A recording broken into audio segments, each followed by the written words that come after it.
सनातनः, सनातन धर्म का मूल भगवान हरि हैं या हर हैं। अन्य जो देवता हैं वो उनके अंगभूत हैं, उनके प्रकाशक व्यूह हैं, कायक व्यूह हैं, या एक एक अंग हैं, और उनसे मिलकर के अंगों के समुच्चय का नाम ही अंगी है। हाथ है, पैर है, नाक है, इनसे मिल करके तो हम कहते हैं कि हम हैं। तो अलग अलग अंगों को मिला करके अंगी, अंगों का समुच्चय, हाँ, वही अंगी है। तो भगवत्पाद भगवान शंकराचार्य महाभाग तो यहां तक कहते हैं अपने भाष्यों में कि वेद विहित जो देवताओं की आराधना कही गई है वो भी साक्षात भगवान का ही अर्चन है। देवतांतर का अर्चन होने पर भी साक्षात भगवद अर्चन है वह। क्यों? क्योंकि दो प्रकार की विधाएं हैं। एक तो साक्षात उपासना भगवान की होती है, एक सद्वारका उपासना है, एक अद्वारका उपासना है। दो प्रकार की उपासना। जब हम भगवान की साक्षात उपासना करते हैं तो वो भगवान की अद्वारका उपासना है, वह अद्वारिका उपासना। किसी को द्वार न बना के सीधे भगवान की उपासना। और जब हम देवताओं की शास्त्र सम्मत, देवताओं की अधिकार संपदा की सीमा में जब हम उपासना करते हैं तो वह सद्वारिका या सद्वारका उपासना है। देवतांतर को द्वार बना करके भगवान की उपासना। क्योंकि ये सब भगवान के अंग हैं, और भगवान का जो अंग है वास्तव में भगवान में अंग और अंगी का भेद नहीं है। वास्तव में भगवान में अवतारी और अवतार का भेद नहीं है। बहुत से लोग राम कथा कहते हैं तो गोस्वामी तुलसीदास जी महाराज के भाव को न समझ करके अपने आप को अधिक विद्वान, अपने आप को अधिक सूक्ष्म दृष्टा, अपने आप को अधिक मर्मज्ञ बताने के व्यामोह में कई बार अपसिद्धांत का प्रतिपादन लोग करने लग जाते हैं। और जनता तो भोली भाली होती है। गड़हरिये की स्थिति वाला भी व्यक्ति जिधर हाँक दे उधर लोग चले जाते हैं। लोकमत बहुत ही घटिया होता है, इसलिए लोकमत का अनुगमन नहीं करना चाहिए। लोकमत की कहानी हमने कई बार सुनाई होगी। अब वो इतने एक प्रसंग के अंदर से दूसरा प्रसंग निकलता है कि हम मौलिक प्रसंग न भूल जाएं। लंका में आग लगानी थी, लोकमत, और हनुमान जी के पूंछ में रावण ने कह दिया कपि के ममता पूंछ पर सब ही कहे समुझाई, तेल बोरी पट बांध पुनि पावक देहु लगाई। बांध दो, तेल कपड़ा सब बांध के। अब हनुमान जी तो हनुमान जी ठहरे, बाढ़ी पूंछ की न कपि खेला। हाँ, बंगाल में कहते ना खेला हो गया, तो वो खेल करने लगे हनुमान जी। अब इतनी पूंछ बढ़ाई, इतनी पूंछ बढ़ाई कि पूरे नगर में ढोल मंजीरे तालियां ये सब बज रहे थे। शोभा यात्रा हनुमान जी की निकल रही थी। पूंछ जब बढ़ी तो कहा बंदर को घुमाया जाए, और सब अपने अपने घर के सामने से जितना कपड़ा तेल घी है सब ले लेकर निकले। और हनुमान जी को जब सामने से शोभा यात्रा में निकाला जाएगा तो पूंछ में सब बांधते जाए। ऐसा कौतुक किया वज्रांगबली श्री हनुमान जी महाराज ने। साक्षात एकादश रुद्र हैं, वह 11तम रुद्र हैं। इतना पूंछ का विस्तार हनुमान जी ने किया कि लंका में लोगों के घर में जितना कपड़ा था, एक्स्ट्रा कपड़ा जो रखा था वो तो बांध ही दिया। पहनने वाले कपड़े भी बांध दिए, चद्दर बांध दिया, हाँ, रजाई गद्दा तकिया कंबल सब बांध दिया। दीवार के खिड़की के दरवाजों के पर्दे उतार कर बांध दिए।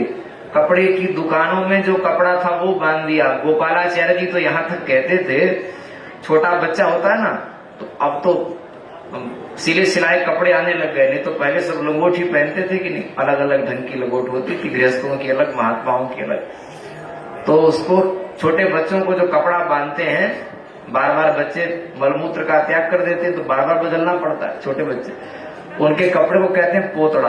क्या कहते हैं? जो ऐसे बांध देते हैं। इतनी पूंछ बढ़ाई हनुमान जी ने कि एक एक महीने 10-10 दिन के बच्चों के जो लंगोटी और पोतड़ा थे उसको भी निकाल के हनुमान जी की पूंछ में बांध दिया गया। और उसके बाद भी हनुमान जी की पूंछ खाली रह गई। तो रावण के पास सूचना आई, सभा में जितने लोग बैठे थे कहा सब अपने ऊपर के कपड़े उतारो। हाँ, नीचे का कपड़ा धोती सबकी रहने दी।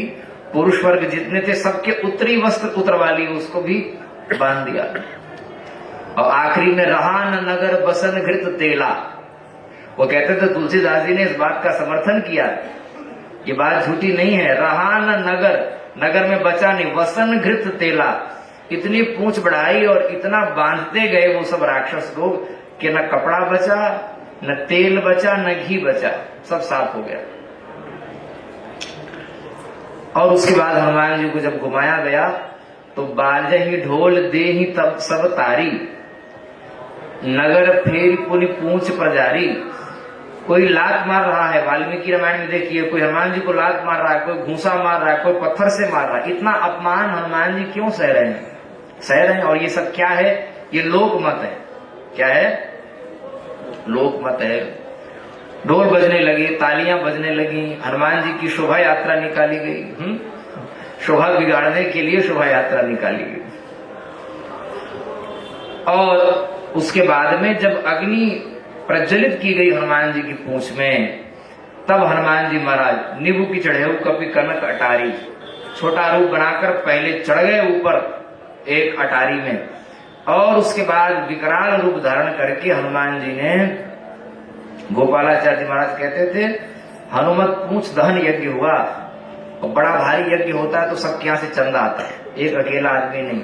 विश्व कल्याण के लिए यज्ञ लोग करते हैं ना, सबके यहाँ से चंदा आता है, रसीद पर्ची कटती है। तो हनुमान जी ने जिस जिस घर से चंदा आता है, यज्ञ के बाद जब भंडारा होता है, प्रसाद बंटता है, तो सबको प्रसाद दिया जाता है कि नहीं दिया जाता?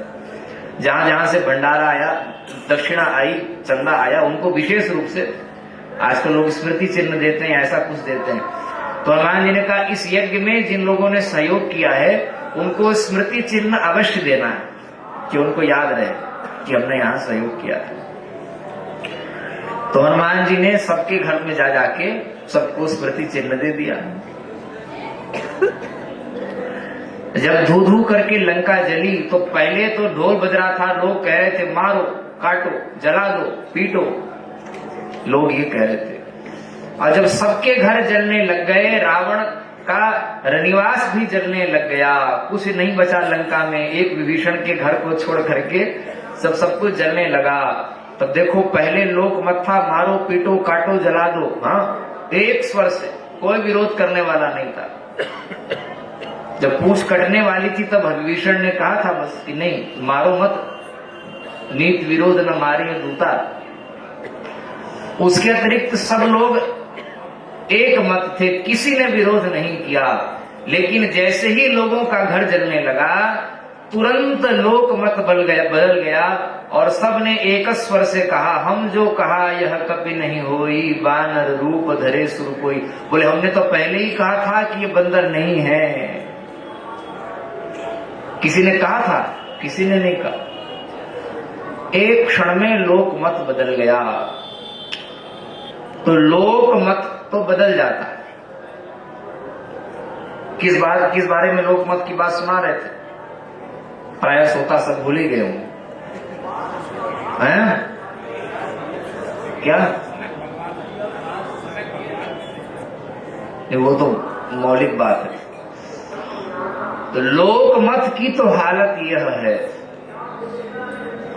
इसलिए लोकापवाद के चक्कर में कि अमुक अमुक अमुक अमुक अमुक अमुक लोगों का समर्थन हमको मिल जाएगा, लोकापवाद को पुष्ट करने के लिए जब कहीं कोई बात कही जाती है, वो बात कभी प्रमाण नहीं हो सकती। सिद्धांत ही, शास्त्र ही प्रमाण हो सकता है। तो ध्यान से सुनिए, हम बता रहे थे वेदांत के संदर्भ में, हम ये बात कह रहे थे कि मान लो देवता भगवान के अंग हैं, भगवान अंगी हैं, ठीक है? और सद्वारिका या सद्वारका उपासना, अद्वारिका या अद्वारका उपासना, इसके संदर्भ में हम बता रहे थे, ध्यान से सुनिए। हमने पूर्व में भी यह बात कही थी, आज पुनः इस संदर्भ में कह रहे हैं। भगवान यदि प्रकट होकर के दर्शन देंगे, श्याम सुंदर या भूत भावन मृत्युंजय भगवान विश्वनाथ दर्शन देंगे, तो उनके अंग में जो भस्म है, जो बागंबर है, जो गंगा है, जो जटाजूट है, जो रुद्राक्ष है, भगवान श्याम सुंदर प्रकट होकर दर्शन दें तो जो मुरली है, जो कटक मुकुट कुंडलादि आभूषण है, जो मुकुट है, जो लकुटी है, जो कमली है, जो पीतांबर है, जो बनमाला है, जो भी भगवान के आभूषण आदि भगवान के अंग संग हैं, क्या वे भगवान से पृथक हैं? क्या किसी सोनार की दुकान में गड़वाकर भगवान ने मुकुट धारण किया है क्या? ऐसा कौन सोनार होगा जो भगवान को मुकुट गढ़ के देगा? भगवान के नाम रूप लीला धाम सब नित्य सिद्ध अनादि अपौरुषेय है। तो भगवान का सब कुछ भगवत स्वरूप ही है।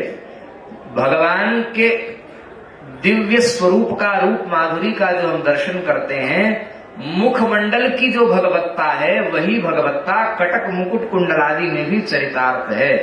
भगवान प्रकट होकर जब दर्शन देते हैं, वहां अंगी और अंग में भेद सिद्ध नहीं है। वहां मुकुट की भी भगवत रूपता, कटक मुकुट कुंडलादि सबकी भगवत रूपता सिद्ध है। वहां मुकुट भी भगवत स्वरूप है, मुरली भी भगवत स्वरूप है, माला भी भगवत स्वरूप है। अंग और अंगी में वहां भेद नहीं है। ऐसे ही देवता भी भगवान के अंग होने पर भगवत स्वरूप ही है, क्योंकि अंगी का अंग का समुच्चय ही, अंगों का समुच्चय ही अंगी का स्वरूप होता है। और अंग का तिरस्कार साक्षात अंगी का तिरस्कार है। इसलिए भगवत पाद श्रीमद जगत गुरु आद्य भगवान शंकराचार्य महाभाग ने अंग अंगी संबंध को स्थापित करते हुए भी उपासना को दो भाग में विभक्त किया। एक सद्वारिका या एक सद्वारका उपासना, एक अद्वारिका या अद्वारका उपासना, दो भाग में विभक्त किया और कहा साक्षात भगवान की जो उपासना है वो तो अद्वारिका उपासना है, और देवतांतर के अर्चन को भगवत पाद भगवान शंकराचार्य महाभाग ने श्रुति सम्मत श्रुति विहित जो देवार्चन है उसको सद्वारिका उपासना कहा है। देवताओं के द्वार से भगवान की उपासना। और भगवत अनुग्रह जो है, भगवान का अनुग्रह, एक भगवान का सद्वार का अनुग्रह है, एक अद्वार का अनुग्रह है। जब देवताओं के द्वार से भगवान कृपा करते हैं, देवताओं की आराधना की, उससे जो फलादेश हुआ वो भी भगवान से ही प्राप्त है, क्योंकि तत्त देवताओं को तत्त देवता के पद के अनुरूप जो सामर्थ्य प्राप्त है, जो निग्रह अनुग्रह का सामर्थ्य देवताओं के पास है, वो भगवत प्रदत्त है उनके पास। और उन्हीं विहित शास्त्र सम्मत कर्मों का अनुपालन करने के फलस्वरूप भगवान के अनुग्रह से प्राप्त है, क्योंकि फल प्रदाता तो भगवान ही है। अस्तु, देवताओं के अनुग्रह से भी जो वस्तु प्राप्त है, फलादेश है, वो सद्वार का, देवताओं के द्वार से भगवान का ही अनुग्रह है। और साक्षात भगवान की आराधन से जो फलादेश प्राप्त है वो क्या है? वो अद्वार का अनुग्रह है, द्वार बनाए बिना अनुग्रह है। लेकिन सद्वारका और अद्वारका अनुग्रह में राम रहस्योपनिषद में एक छोटा अंतर बताया गया। वहां पराम्बिका अयोनिजा जगत जननी श्रुति रूपा भगवती जानकी कहती हैं कि भगवान देवतांतर की आराधना से जो प्राप्त लौकिक पारलौकिक भोग पदार्थ हैं, वो भोग पदार्थ बारंबार तत्त देवताओं की पुनः पुनः अभ्यर्चना करके पुनः पुनः भोग पदार्थों के संग्रह की, उपभोग की वासना को बढ़ाते जाती है। लेकिन बहुत बार हम इस बात को कहते हैं, निष्काम भजन करो, निष्काम भजन, ये बात अच्छी है, कहना चाहिए। लेकिन कई बार अच्छे साधक गुरुओं के द्वारा कि भगवान से कुछ मांगना नहीं, भगवान से कुछ याचना नहीं करना, ऐसी बात ठीक ठीक परंपरा से न समझे हुए गुरुओं के मुख से बारंबार ये बात सुनने से कई बार क्या होता है कि वो भगवान से तो कुछ याचना करता नहीं, लेकिन उसके बाद फिर वो पीर पैगंबर औलिया मौलिया मजार में चला जाता है, क्योंकि कामना का तो नाश हुआ नहीं है। इसलिए वल्लभाचार्य महाभाग सुबोधनी टीका में कहते हैं कि पति परायणा जो स्त्री है वो सर्वतो भावेन भगवान के प्रति वृत्त चतुश्लोकी के भाष्य में षष्ठ स्कंद में सुबोधनी टीका में श्री वल्लभाधीश कहते हैं कि अजात पक्षा इवमा तरंग खगाह स्तन्यम यथा क्या वत्स्यतरा सुदारता प्रियम प्रियेव विषुतम विषर्णा मनोरविंदाक्ष दृदीक्षते त्वाम। जैसे जिसका पंख नहीं निकला है, नेत्र अभी नहीं खुले हैं, ऐसा छोटा सा पक्षी का वयान शिशु, पक्षी का जो शिशु है वो क्या है, जिसके पंख नहीं निकले, आंखें नहीं खुली, उसकी जो माँ है वो दाना चोंच में दबा कर लाती है, चबाती है और चबा करके चोंच से चोंच मिला करके अपने शिशु के मुख में डाल देती है। वो अपने भरण पोषण के लिए सर्वतो भावेन जैसे अपनी मां पर आश्रित है। अजात पक्षा इव मातरम खगा स्तन्यम यथा वत्स तरा छुदारता। भूख से आतुर जो बछड़ा है, वत्स है, वह सर्वतो भावेन जो भी चारा नहीं चर सकता, वो मातृ दुग्ध पर ही आश्रित है, माता पर ही आश्रित है। और प्रियम प्रियव, ये दो बातें कहीं, लेकिन इसमें कामना विशिष्ट का समावेश है, संश्लेष है। उसमें माता और शिशु के संबंध में वहां पर जीवनोपयोगी भोजन उसमें बीच में हेतु है। लेकिन तीसरा दृष्टांत वृत्तासुर ने दिया, वल्लभाचार्य जी कहते हैं ये निष्काम दृष्टांत है। प्रियम प्रियेव विषितम विषर्णा मनोरविंदाक्ष दृदीक्षते त्वाम। उल्टा स्त्री की बात नहीं कही, पति परायणा सती साध्वी। साध्वी शब्द का भी अर्थ आजकल भयंकर हो गया। पुराणों में जो विधिवत पाणी गृहीता और केवल अपने ही पति के प्रति सर्वतो भावेन समर्पिता जो योषिता है, स्त्री है, उसको साध्वी कहते हैं। लाल पीला कपड़ा पहन करके महिला अखाड़ा और कौन सा अखाड़ा है, किन्नर अखाड़ा में जा करके मुड़ा के जो है लाल पीला कपड़ा पहनकर एकदम ऐसे आशीर्वाद देती हुई जो देवी है, उसका नाम साध्वी नहीं होता। बहुतों के नाम के आगे लिखा रहता। हम किसी का उदाहरण नहीं दे रहे हैं, हम लोग एक ही समाज में हैं, दृष्टि डालकर देख लीजिए, उदाहरण भरे पड़े हैं। कुंभ में तो भरमार है। साध्वी का मतलब लाल पीला कपड़ा पहनकर शास्त्र मुख गृह त्याग करके पाखंड फैलाने वाली महिला नहीं। साध्वी का मतलब विधिवत पाणी ग्रहिता और केवल पति के प्रति सदैव परायणा जो स्त्री है, उसको साध्वी कहते हैं शास्त्र में। वो साध्वी है। साधु बाबा जैसे चलता है ना, तो साधु शब्द का अर्थ भी वास्तव में केवल विरक्त हो, ऐसा। विरक्त का मतलब निवृत्ति परायण हो करके सन्यास के मार्ग पर चला गया, वही साधु है। जटाजूट हो, अमुक ढंग का तिलक हो, अमुक ढंग का वस्त्र हो, वही नहीं। साधु पुरुष का मतलब है शास्त्र के अनुरूप जिसकी प्रवृत्ति हो और उस प्रवृत्ति का फल जिसके जीवन में चरितार्थ हो रहा हो, उसको साधु पुरुष कहा जाता है। तो वहां पर कहा उल्टा स्त्री नहीं, विदेश में गए हुए अपने पति का स्मरण करती हुई, वो पति का संगम प्राप्त करने की भावना से नहीं, पति विदेश से आएगा तो मेरे लिए गिफ्ट लेकर के आएगा, ऐसी भावना रखकर पति का स्मरण करने वाली नहीं। धनार्जन करने गया है तो धन ला करके देगा, या अमुक अमुक मेरी किसी न किसी कामना विशेष की पूर्ति उस पति के माध्यम से होगी, ऐसी भावना से स्मरण करने वाली नहीं, अपितु पूर्ण निष्काम भाव से केवल मेरा पति ही मेरा आराध्य है। लिखा है स्मृति ग्रंथों में कि केवल और केवल पति के प्रति जो परायण रहने वाली स्त्री है उसका पति उसके लिए नारायण है, और भगवान नारायण की उपासना से विष्णु भक्तों को जो फल प्राप्त होता है पूर्ण निष्काम भाव से। ये बात स्मृति ग्रंथों में लिखी है, उसको हमने कोट करके रखा है, हमको अभी ठीक से स्मरण नहीं है। विश्वामित्र स्मृति या विष्णु स्मृति दोनों में से एक का वचन है, वहां लिखा है पूर्ण निष्काम भाव से भगवान नारायण के परायण भक्तों को जो फल प्राप्त होता है वो केवल और केवल सती धर्म से अपने पति के प्रति ही परायणा रहने वाली स्त्री को प्राप्त हो जाता है बिना भगवान की उपासना के। सती धर्म में इतना बल है, बहुत बड़ा बल है। वो मांडव्य जी की कथा हम लोगों ने सुनी ही है सती के संदर्भ में।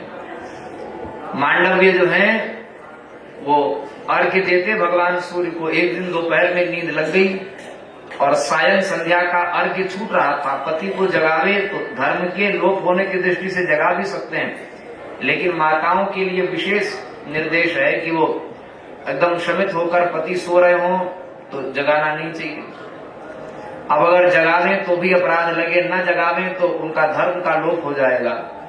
उस समय मांडव्य की पत्नी ने भगवान सूर्य की ओर संकेत करके कहा, अगर मैं पति परायणा हूं, केवल और केवल अपने पति का ही मैंने मन बुद्धि और काया से सेवन किया है, वचन से सेवन किया है, तो जब तक मेरे पति अपने धर्म की पूर्ति नहीं कर लें तब तक सूर्यास्त नहीं होगा।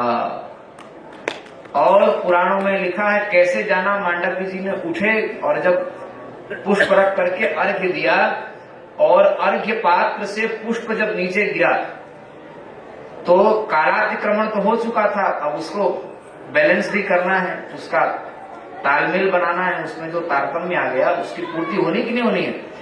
तो जैसे पुष्प जैसे ही हठात गिरा अर्घ्य पात्र से जलधारा में, जैसे ही वह गिरा तो पुष्प के साथ ही साथ मानो हठात भगवान सूर्य का अस्त हो गया, एक क्षण में सूर्यास्त हो गया।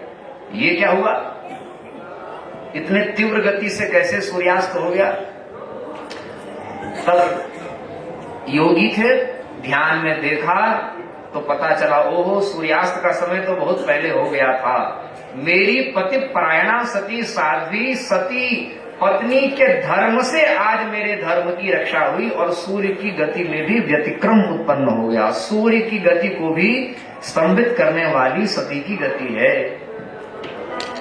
कितना बड़ा धर्म है। इसीलिए धर्म सम्राट स्वामी करपात्री जी महाराज हमारे परम गुरुदेव, उन्होंने इस बात को बारंबार कहा है कि सती सबकी फैक्ट्री है। हाँ, अगर सती नहीं बचेंगी तो साधु नहीं बचेंगे। उल्टा स्त्री के गर्भ से दुरात्माओं का जन्म हो सकता है, साधु पुरुषों का जन्म नहीं हो सकता। अगर सती नहीं बचेगी तो साधु नहीं बचेंगे, सती नहीं बचेगी तो संयमी नहीं बचेंगे, सती नहीं बचेंगी तो शूरवीर नहीं बचेंगे, सती नहीं बचेगी तो दानवीर नहीं बचेंगे, सती नहीं बचेंगी तो ब्राह्मण क्षत्रिय वैश्य शूद्रादि अपने अपने शास्त्र विहित कर्मों का अनुष्ठान करने वाली कोई जाति शेष नहीं बचेगी। और अगर तत्तद वर्णा जो स्त्रियां हैं उनकी रक्षा हो जाती है तो वर्ण धर्म में अगर किंचित शिथिलता भी आज दिखाई दे रही है, अगर माताओं को उनका जीवन आस्था के उपयुक्त संभाल लिया गया तो पुनः स्वेच्छा से अपने अपने वर्ण धर्म का पालन करने वाली प्रजा फिर से प्रकट हो जाएगी उनके गर्भ से। और एक पत्रकार ने दुर्गा कुंड में महाराज से पूछा था काशी में कि महाराज आजकल पहले जैसे साधु महात्मा नहीं मिल रहे हैं, क्या कारण है। ये गड़बड़ी क्यों आ गई? तो महाराज ने कहा ये सब गृहस्थियों की गड़बड़ी है, साधुओं की गड़बड़ी नहीं है। क्यों महाराज, क्या बात कर रहे? तो उन्होंने कहा कि देखो, संत महात्मा न धरती फोड़ कर निकलते हैं, न वर्षा के समान आसमान से टपकते हैं। साधु भी, संत महापुरुष भी, विरक्त लोग भी किसी न किसी माता पिता के गर्भ से आते हैं। महाराज के शब्द हैं, वहां उन्होंने पत्रकारों से कहा कि अगर फैक्ट्री में ही गड़बड़ी हो तो प्रोडक्शन में गड़बड़ी जरूर होगी। हाँ, गृहस्थ आश्रम क्या है? उत्पत्ति का द्वार वही है। तो सतियों की रक्षा होनी चाहिए। वल्लभाचार्य जी ने, सुनिए, सकाम और निष्काम भक्त के संदर्भ में कह रहे थे। इस श्लोक की व्याख्या में वल्लभाचार्य जी कहते हैं कि भैया ये जो उदाहरण था, अजात पक्षा इव मातरम खगाह स्तन्यम यथा वत्स कराचुदारता, ये दोनों सकाम उदाहरण थे। माता और शिशु के बीच में यहाँ कामना है,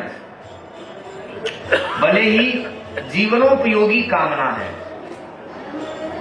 लेकिन कामना है। लेकिन पति परायणा जो स्त्री है वो तनमन प्राण अपने पति को ही मानती है और तत्सुख सुखित्व अपने भोजन का भी त्याग करके पति के भोजन की व्यवस्था करती है, अपने सुख का त्याग करके पति के सुख का ध्यान करती है। वो सर्वथा निष्काम है।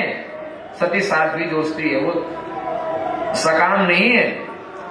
तो जैसे पति परायणा स्त्री विदेश में गए हुए पति का अत्यंत निष्काम भाव से स्मरण करती है, ऐसे ही प्रियम प्रियेव विषुतम विषर्णा मनोरविंदाक्ष दिदृक्षते त्वाम, ऐसे ही मैं सदैव आपका दर्शन करने के लिए आपका स्मरण करता रहूं, प्रतीक्षारत रहूं। लेकिन यहां टीकाकारों ने बहुत सुंदर बात कही है। पति परायणा स्त्री, इसने वल्लभाचार्य जी ने इसको वृत्त चतुश्लोकी कहा। क्या कहा? वृत्त चतुश्लोकी, वैष्णव का धर्म। प्रथम श्लोक में अहम हरे तव पादैक मूल दासानुदासो भवितास्मि भूयः मनस्मरेता सुपतेर गुणांस्ते गृणीत वाक् कर्म करोतु कायः। ये वैष्णव का धर्म है। और फिर क्या? अजात पक्षा इव मातरम खगाः स्तन्यम यथा वत्स पराचुदारता प्रियम प्रियेव विषुतम विषर्णा मनोरविंदाक्ष दिदृक्षते त्वाम। वैष्णव का अर्थ है, वैष्णव का काम क्या है? न नाक पृष्ठम न च पारमेष्ठ्यम न सार्वभौमम न रसाधिपत्यम न योग सिद्धिर पुनर्भवम वा समंजसत्वा विरहय्य कांक्षी। मैं अत्यंत कर्म भाव से विरह कातर होकर के आपका स्मरण करता रहूं। मीरा जी ने इस बात को, ये वैष्णव का काम है, यही काम चाहिए। मीरा जी कहती हैं भगवान के विरह में, मैं विरहातुर हूं, लेकिन श्याम सुंदर अगर प्रकट होकर आप दर्शन नहीं देना चाहते, अगर संयोग संगम आप नहीं चाहते हैं, तो विरह से मेरा जो हृदय है वो विरहाग्नि में परिपक्व हो चुका है, पक गया है। धर्म सम्राट हमारे परम गुरुदेव कहते थे, प्रियतम के पुनर्मिलन की आकांक्षा से युक्त जो विप्रलंब है, वही विप्रलंब वास्तव में भगवदीय विप्रलंब है, भक्त के हृदय में रहने वाला विप्रलंब है। और भगवान के पुनर्मिलन की आशा से रहित जो विप्रलंब है, वो तो तुरंत ही देह का पात कर, उसमें हृदय नहीं जलता, उसमें शरीर ही जल जाता है। इसलिए भागवत के 10वें स्कंध में रास के प्रकरण के पूर्व जिन गोपियों को रोक दिया गया, जो प्रतिबंधित हो गई घर वालों के द्वारा, वो गोपियां भगवान के पास रास मंडल में पहले पहुंच गई। जो सशरीर गई, शरीर वाली तो बाद में पहुंची, लेकिन भगवान का अब आज रास की रात्रि में हमसे सम्मिलन नहीं हो पाएगा।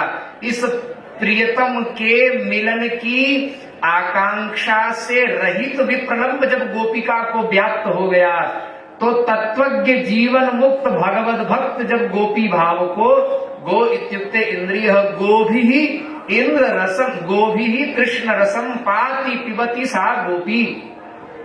प्रत्येक इंद्री से जो केवल और केवल कृष्ण रस का पान करती है वह गोपी है। नाटक करके लहंगा फरिया लगाकर षंड के समान आचरण करने वाले लोग गोपी नहीं हैं, वो दंड के पात्र हैं। तो वो गोपी जो सशरीर गई वो बाद में पहुंची, लेकिन कांत के पुनर्मिलन की आशा से विरहित विप्रलंब की अग्नि से प्रज्वालिता गोपी ने उसी क्षण उसका आत्म तत्व जीवात्म तत्व शरीर का त्याग करके दिव्य वपु धारण करके रास मंडल में वो पहले उपस्थित हो गई, शरीर वाली बाद में पहुंची। तो मीरा जी को भगवान के प्राप्ति की आशा से युक्त विप्रलंब है कि कभी न कभी श्याम सुंदर अवश्य हमें अंगीकार करेंगे, स्वीकार करेंगे। तो भगवत विप्रलंब का स्वरूप वो कहती चलो मैं नहीं पहुंच पाती, कौआ तू काऊ काऊ कर रहा है,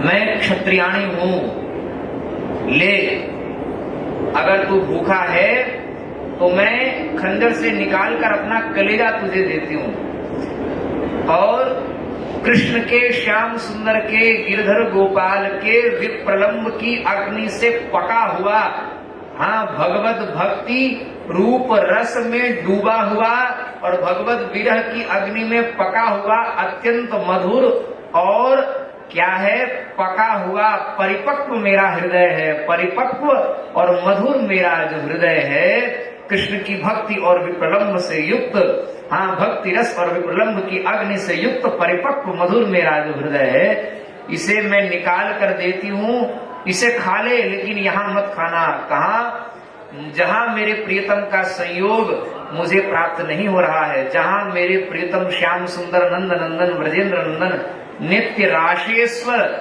गिरधर गोपाल अनंत अनंत काम के मादन भाव को अनंत अनंत मादनाख्य जो श्याम सुंदर हैं, उस काम के मद को चूर्ण करने वाले, जो सौंदर्य को धारण करने वाले श्याम सुंदर हैं, उनके सामने मेरे हृदय को ले जाना।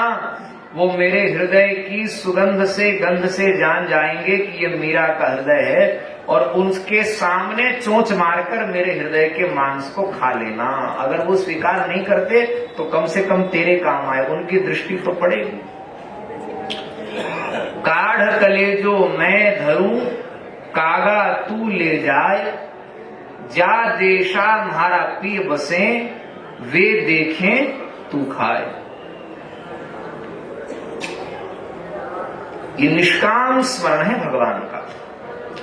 लेकिन अब सावधान, जो बात कहना चाहते थे, सती धर्म का स्वरूप प्रतिपादित किया वहां, जो हम वहां वृत्त चतुश्लोकी की बात कर रहे थे।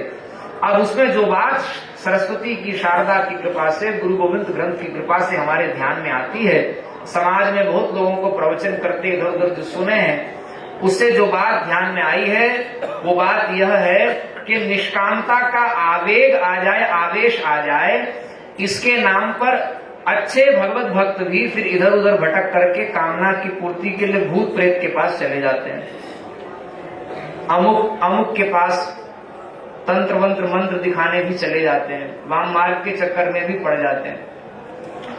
अच्छे साधक आते हैं और कहते हैं भैया हमको श्री विद्या की दीक्षा लेनी है। कहाँ से दीक्षा ली है? अमुक महापुरुष से युगल मंत्र की दीक्षा लिए हैं, शंकराचार्य जी से युगल मंत्र। अब श्री विद्या की दीक्षा, श्री विद्योपासक होना चाहते हैं तो कहा नहीं महाराज, धन प्राप्ति की इच्छा से श्री विद्या की दीक्षा लेना चाहते हैं। ये भी ठीक है, उनका भी निषेध नहीं करना। यद्यपि श्री विद्या ब्रह्म विद्या है, यद्यपि भगवान का भजन निष्काम भाव से करें तो ही उसका वास्तविक फल हमें अनुभव में आएगा, ऐसी बात संतों से सुनी जाती है। तथापि सावधान सावधान, अगर हम इधर उधर अपने प्रामाणिक देवी देवताओं से भटक करके भूत प्रेत के पास चले जाएंगे, क्योंकि निष्कामता मन में है नहीं, बाहर से गुरुओं ने ताला लगा दिया कि अपने इस मंत्र का प्रयोग कामना के लिए करना नहीं, तब अंत में क्या होगा कि वो भूत प्रेत के पास जाएगा। लेकिन भगवान ने श्रीमद् भगवत गीता में चतुर्विधा भजन्ते माम, 4 प्रकार से मेरा भजन करने वाले मेरे भक्त हैं, आर्त, अर्थार्थी, जिज्ञासु और ज्ञानी। च से प्रेमी लिया है, ज्ञानी च भरतर्षभ में च से मधुसूदन जी ने प्रेमी भक्त को लिया, बात अलग है। लेकिन 4 को भी लें तो वहां पर स्वामी ब्रह्मानंद जी महाराज आर्त और अर्थार्थी को भी भक्त कहा कि नहीं कहा? आर्त और अर्थार्थी भी भगवत भक्त है, और आर्त अर्थार्थी भगवत भक्त को भी सामान्य आर्त अर्थार्थी से श्रेष्ठ फल मिलता है, करोड़ों गुना अधिक श्रेष्ठ फल मिलता है। आर्त अर्थार्थी तो सब है संसार में, प्रायः सब है, लेकिन जो भगवान के शरणागत होकर के आर्त अर्थार्थी हैं और सामान्य रूप से जो आर्त अर्थार्थी हैं, उनमें जमीन आसमान का अंतर है। और प्रामाणिक प्रवचन की विधा यही है कामना के संदर्भ में। हमारे पूज्य गुरुदेव जगत गुरु भगवान इस बात को बहुत सुंदर ढंग से कहते हैं कि अगर कामना भी आई तो भगवान के प्रति आई ना। सेठ साहूकार के सामने हाथ नहीं फैलाए और लोगों से हाथ नहीं फैलाए, हाँ, भगवान ही प्रणाम। भगवान ही हमारी आकांक्षा की पूर्ति करेंगे। वहां जैसे सती साध्वी स्त्री भाव हमारे मन में आता है, सती साध्वी स्त्री वो निष्काम तो होती है, लेकिन निष्काम होने पर भी अगर उसको अन्न जल वस्त्र आदि की आवश्यकता है तो पति परायणा होने के कारण वो किसकी शरण में जाएगी? पड़ोसी के पास तो नहीं जाएगी ना कि हमारे वस्त्र फट गए हैं तो हमें वस्त्र दे दो, अमुक चीज की आवश्यकता है। अत्यंत निष्काम भाव से पति परायणा होने पर भी जैसे अपने योग के वहन के लिए, अपने लोक व्यवहार की पूर्ति के लिए जैसे वो पति के प्रति समर्पित रहती है, उससे उसकी निष्कामता में बाधा उत्पन्न नहीं होती। ऐसे ही अगर भक्त के मन में पूर्व में कोई कामना भी है और वो भगवान से ही आशा करता है, अगर वो दूसरे से आशा करे तो उसका सती धर्म नष्ट हो गया। अगर भक्त भगवान के प्रति कामना करता है तो उसका अनन्यत्व बाधित नहीं हुआ।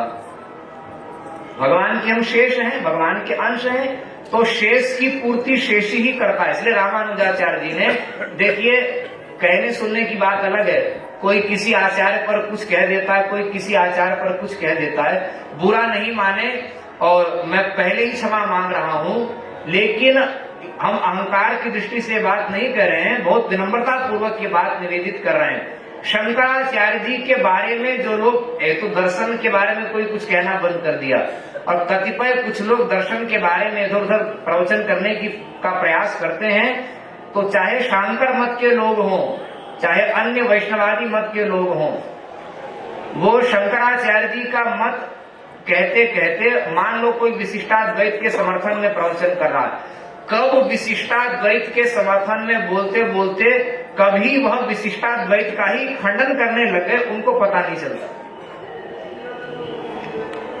शंकराचार्य जी के मत के संदर्भ में बोलते हुए कब लोग शंकर भाष्य के विरुद्ध बोलने लग जाते हैं, उनको ही होश नहीं रहता कि हमारी गाड़ी किस पटरी पर चली गई। जाना था जापान, पहुंच गए चीन, एक कहावत है कि ऐसा होता है। हम उदाहरण देना नहीं चाहते हैं। दार्शनिक पक्ष का जिसको ज्ञान नहीं है वो शास्त्र के किसी भी इस फल का तात्पर्य नहीं जान सकता।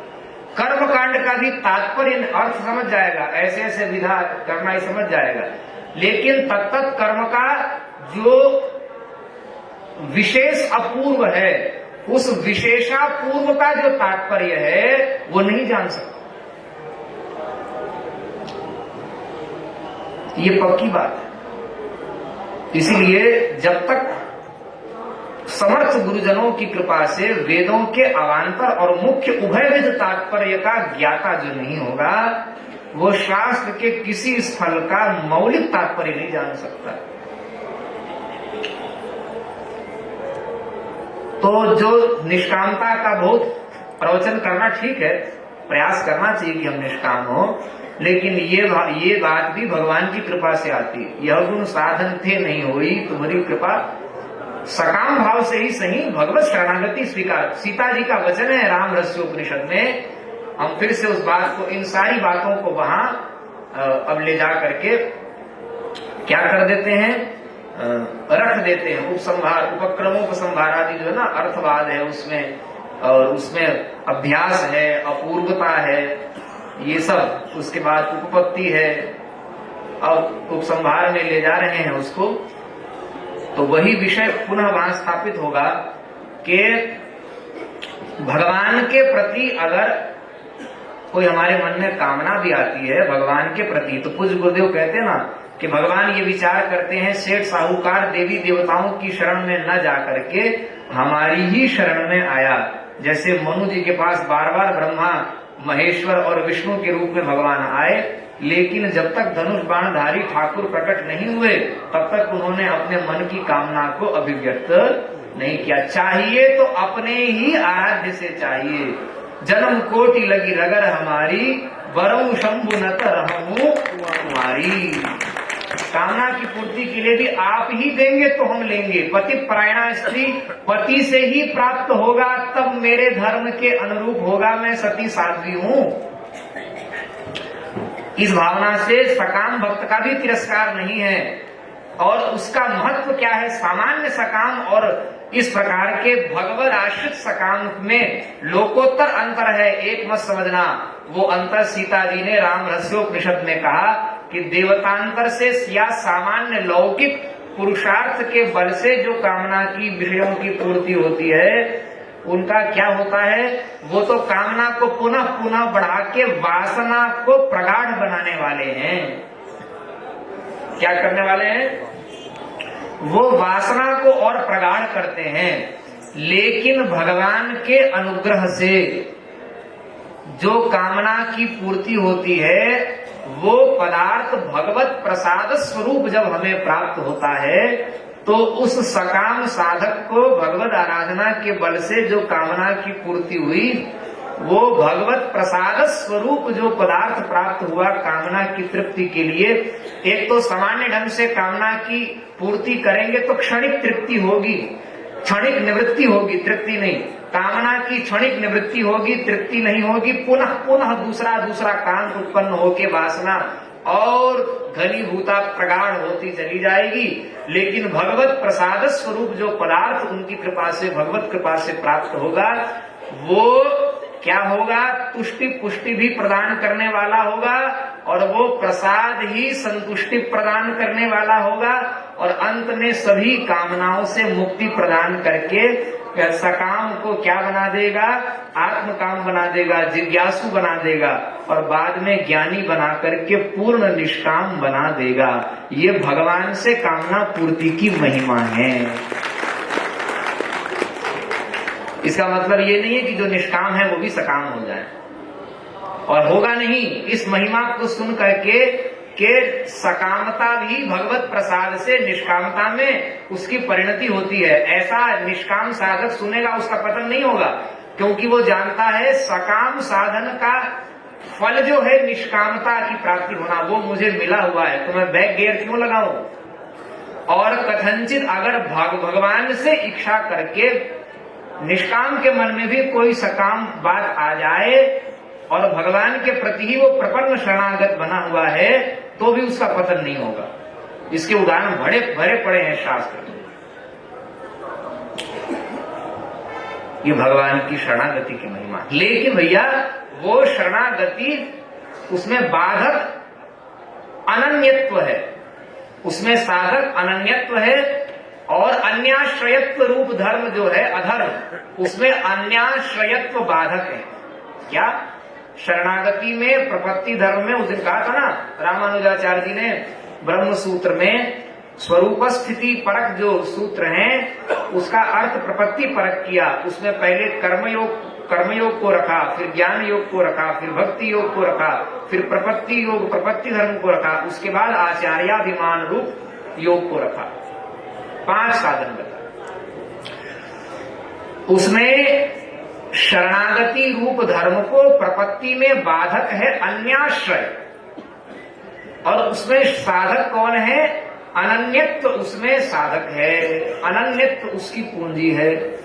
तो फिर क्या अनन्यत्व कैसा होना चाहिए? तो कहा अनन्यता भी 3 प्रकार की होनी चाहिए। 3 प्रकार के अनन्यता का प्रतिपादन रामानुजाचार्य।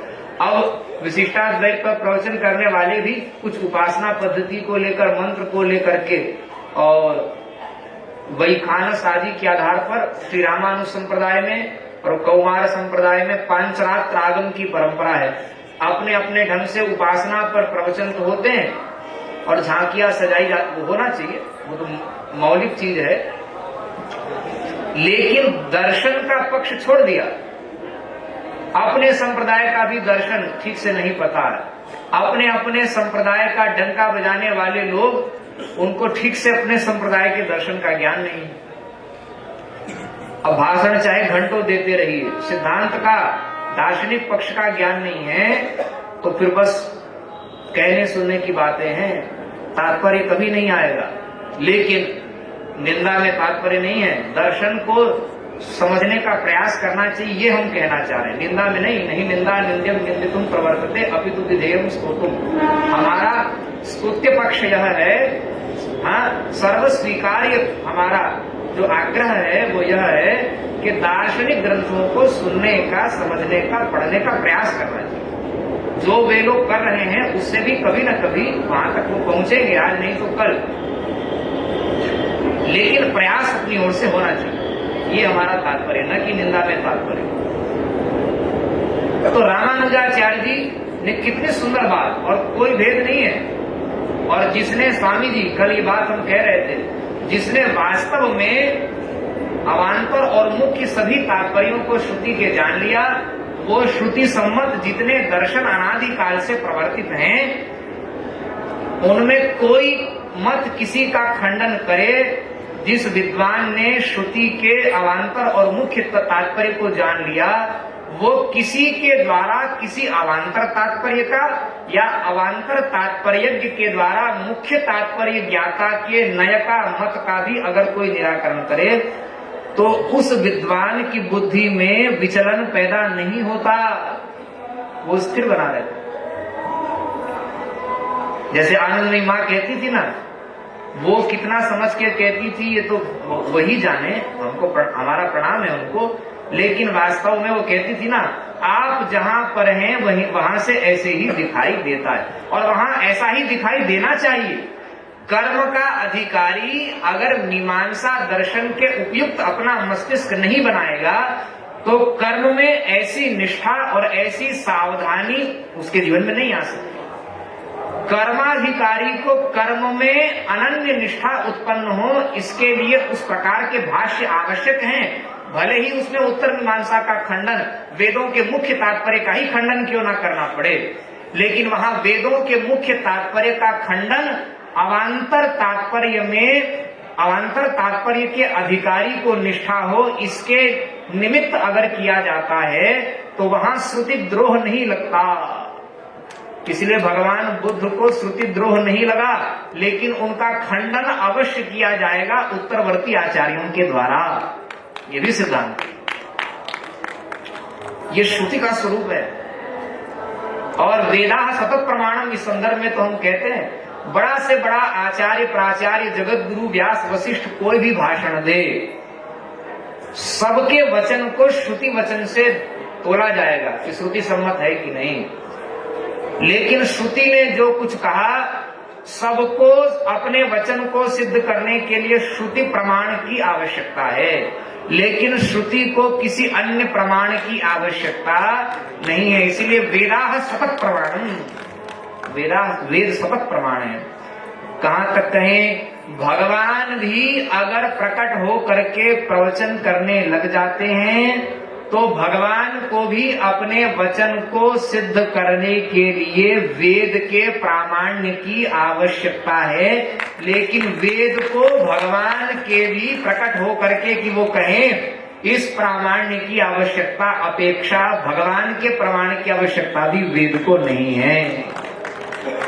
जैसे भगवान के अंदर षडभग है, षडैश्वर्य संपन्न है भगवान, ऐसे ही श्रुति का भी 6 ऐश्वर्य है। सायणाचार्य जी ने ऐतरेय संहिता के भाष्य में इसको लिखा, श्रुति के षडैश्वर्य हैं, उनमें गोपन, प्रकाशन और स्वतंत्र प्रामाण्यत्व रूप जो श्रुति का स्वरूप है, वो श्रुति के षडैश्वर्य में एक ऐश्वर्य है।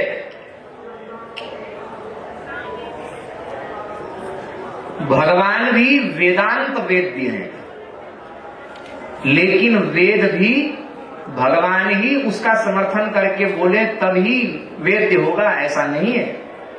कितनी बड़ी महिमा है। और ये भगवान की निंदा नहीं है, क्योंकि भगवत स्वरूप ही है। भगवान का, परमात्मा का पर ब्रह्म स्वरूप जो है वो परमात्मा है, और शब्द ब्रह्म स्वरूप जो भगवान का शाब्दिक कलेवर ही वेद है। तो भगवान में, वेद में और वेद के तात्पर्यभूत भगवान में कोई अंतर नहीं है। एक शब्द युक्त ज्ञान स्वरूप है और एक शब्द रहित ज्ञान स्वरूप है। ठीक है,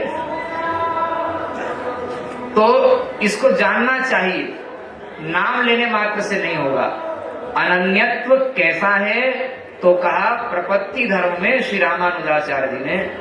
तो हम ये बात कर रहे थे स्वामी जी, अगर अवान्तर मुख्य तात्पर्य को जान लिया तो श्री रामानुजादि दर्शन की तो बात छोड़ दीजिए, द्वैत परक दर्शन में आचार्यों ने जो बात कही है वो भी केवल जिस स्थल में साक्षात शांकर भाष्य का अनुगमन करने के लिए वे आचार्य विवश हुए, केवल वहां ही शांकर भाष्य से उनका अविरोध दिखता है, ऐसी बात नहीं।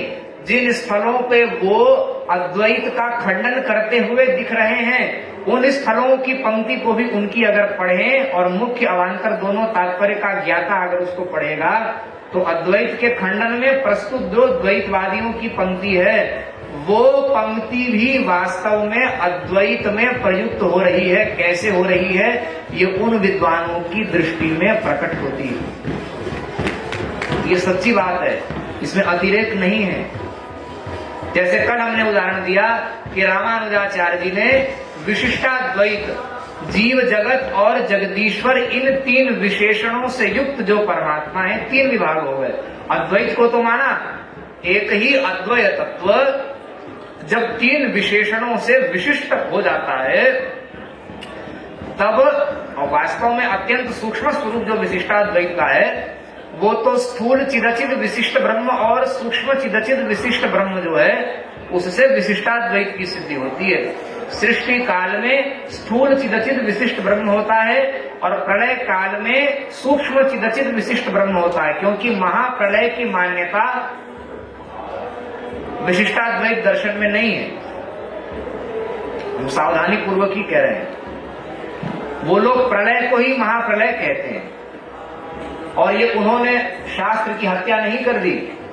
पुराणों में भी स्वामी जी परम पूज्य जगत गुरु भगवान ने भक्ति रसार्णव ग्रंथ 2 बार से ज्यादा लगभग हमने उनको आद्यंत उसको सुनाया और उनके सभी कठिन स्थलों को उनसे श्रवण करने का हमको सौभाग्य मिला।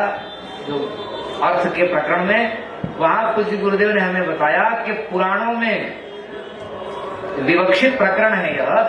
पुराणों में प्रलय को बहुत जगह महाप्रलय के रूप में प्रस्तुत किया गया है, भगवान के नाम रूप लीला धाम की महिमा के ख्यापन की दृष्टि से। प्रलय को महाप्रलय के रूप में बहुत जगह पुराणों में, भागवत में भी प्रस्तुत किया गया है। तो प्रलय काल में सूक्ष्म चिदचिद विशिष्ट ब्रह्म होता है और सृष्टि काल में स्थूल चिदचिद विशिष्ट ब्रह्म होता है। यह विशिष्टाद्वैत दर्शन का सबसे सूक्ष्म स्वरूप है। ब्रह्म की इस प्रकार की स्थिति के कारण ही उसको इन तीन विशेषणों से विशिष्ट पदवाच्य ब्रह्म कहा जाता है। लेकिन 3 रूपों में वह अभिव्यक्त होता है विशेषण से युक्त होकर के।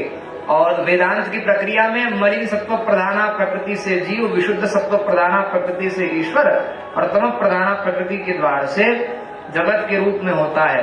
हेतु अलग अलग बता दिए और मुख्य रूप से हेतु बताकर के 3 रूपों में अभिव्यक्ति अद्वैत दर्शन ने कहा। और वहां पर विशेषण को हेतु बता करके भगवद अभिव्यक्ति रूपत्रय में हुई। दोनों जगह बात एक है कि नहीं स्वामी? अब वहां माया शक्ति को लेकर जो भी बात है वो माया शक्ति के संदर्भ में कई बार हम लोग गुरुदेव से श्रवण कर चुके हैं। वैष्णवाचार्यों ने भगवत शक्ति का जिस रूप में प्रतिपादन किया है, शंकराचार्य जी ने, श्रुतियों ने माया शक्ति का उसी रूप में प्रतिपादन किया है। वहां केवल शब्द भेद है, अर्थ भेद वहां भी नहीं है। इसलिए दोनों में एक बात हुई कि नहीं हुई? भेद करना हो तो भेद भी कर सकते हैं, अभेद करना हो तो अभेद भी। इसलिए विदुषाम की अशोभनम, यही विद्वानों के लिए अशोभनीय नहीं है। और ऐसा सामर्थ्य उसी विद्वान के अंदर हो सकता है जिसने वेदों के मुख्य और अवान्तर दोनों तात्पर्य को जाना है। केवल अवान्तर तात्पर्य को जानने वाले विद्वान के वश का उसकी सब बातें शोभनीय नहीं हो सकती। तो हम लोग कितने सौभाग्यशाली हैं। अनन्यत्व को कहा कि साधक है भगवान की शरणागति में, बाधक है अन्याश्रय और साधक है अनन्यत्व। अनन्यत्व जो साधक है वो 3 प्रकार के हैं, अनन्य शेषत्व, अनन्य भोग्यत्व और अनन्यार्हत्व। अब इसकी व्याख्या का समय नहीं रह गया है। हाँ, आत्मा अमर है, काल अनंत है।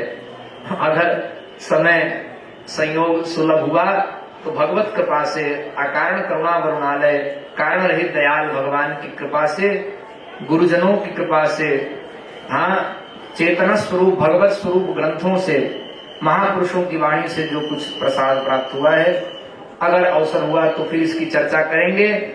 अनन्य शेषत्व, अनन्य भोग्यत्व, अनन्यार्हत्व की बाधा भी अगर सकाम भाव से भगवान का स्मरण भी करते हैं तो भी इनकी बाधा नहीं होती है।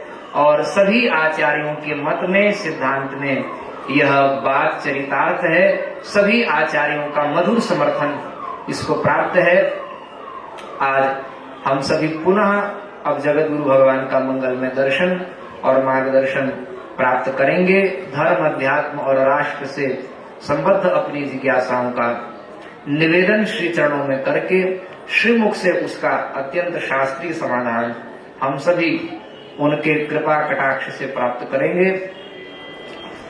और आप सभी, हम सभी परम सौभाग्यशाली हैं कि हम सबों को वेदादि शास्त्र सम्मत ये ज्ञान विज्ञान पूज्य जगत गुरु के श्रीमुख से प्राप्त हो रहा है। ये उन भगवान की विशेष कृपा इस युग में हम लोगों पर है। ये बात बहुत ही लाग लपेट शून्य है, क्योंकि सबसे ज्यादा मिलावट प्रवचन में है इस समय। क्योंकि अभिव्यक्ति के लिए सबको पहले प्लेटफॉर्म चाहिए था। जब से सोशल मीडिया आया सबके हाथ में प्लेटफॉर्म है। पैर के नीचे प्लेटफॉर्म कब आए, हाथ में सबके प्लेटफॉर्म आ गया। तो जिसके मन में जो आ रहा है, भारत स्वतंत्र है।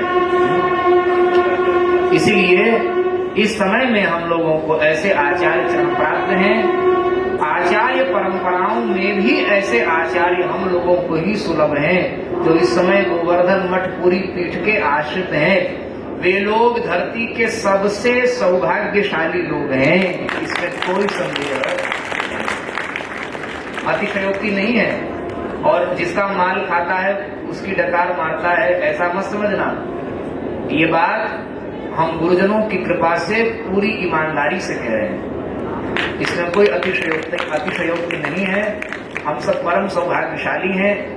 भगवान से प्रार्थना करते हुए कि हम सभी अपने जीवन का प्रयोग विनियोग वास्तव में इसका प्रयोग जिसमें होना चाहिए वो गुरु गोविंद और ग्रंथ के कृपा कटाक्ष के भाजन बनते हुए हम सब अपने जीवन को वैसे ही चलाएं, ऐसी प्रार्थना भगवान से करते हुए हम सभी जगत गुरु भगवान का मंगलमय मार्गदर्शन प्राप्त करेंगे।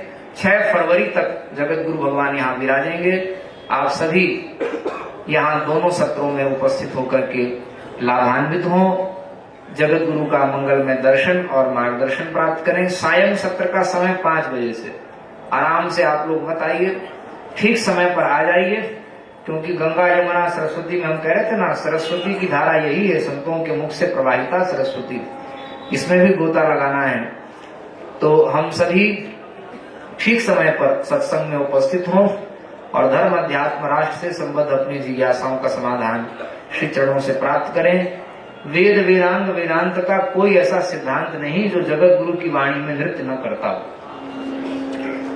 और इस समय में जगत गुरु की वाणी ही एक ऐसी वाणी है जो वेदादि शास्त्रों का, वेदादि शास्त्रों में थोड़ा भी इधर उधर फेरबदल किए बिना वो प्रतिपादन करते हैं। जैसा शास्त्रों में कहा गया, और भी महापुरुष हो सकते हैं, लेकिन हम जिन महापुरुषों को सुन पा रहे हैं भगवत कृपा से, उनमें ये बात हमको जहां तक समझ में आई है, अत्यंत निर्दुष्ट सिद्धांत, जैसे कि श्रुति का समर्थन होता है ना, जो श्रुति ने कहा वो करने में ही माता पिता और गुरु की वाणी बिना ही विचार करे शुभ जानी, बिना विचार से उनका अनुगमन करने से लाभ ही लाभ होगा। ऐसे गुरुओं के स्वरूप को कहा गया है, लेकिन ऐसे गुरु भी सब लोग नहीं होते हैं, ये बात भी ध्यान रखने की है। लेकिन माता पिता, और ऐसे माता पिता भी सब नहीं होते हैं। आंख मूंद करके माता पिता की बात माने तो बहुत से माता पिता नास्तिक ही बना देंगे। शास्त्र की सीमा में माता का, पिता का, गुरु का जो स्वरूप है उसके संदर्भ में, तो माता पिता और गुरु की वाणी बिन ही विचार करें सुख जानी, ऐसे गुरु जो होते हैं शास्त्र सम्मत, ऐसे गुरु जगत गुरु भगवान हैं। तो हम सबों को ऐसे गुरुदेव प्राप्त हैं, हम सब उनके मंगलमय चरणाश्रय से कृतार्थ हो रहे हैं। सभी